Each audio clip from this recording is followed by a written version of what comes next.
Magandang hapon po sa inyong lahat. Narito na po ang resulta ng Lotto ngayong 2 p.m. draw, July 22, 2026. Para sa mga games na 2D Lotto at 3D Lotto. Para sa 2D Lotto, ito po ang winning combination: 1 and 16 in exact order.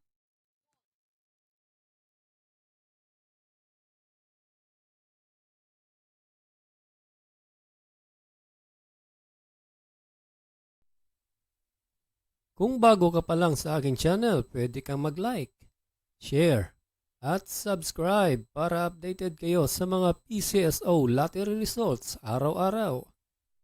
At para sa 3D Lotto, ito po ang winning combination: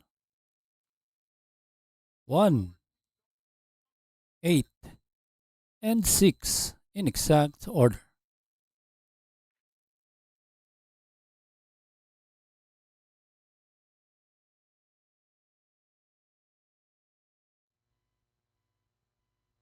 Salamat po sa panonood ng Lotto Results Today by Mr. Wi-Fi. Good luck at maglaro ng responsable. Huwag kalimutang mag-like, share at subscribe. Hanggang sa muli, paalam po sa inyong lahat.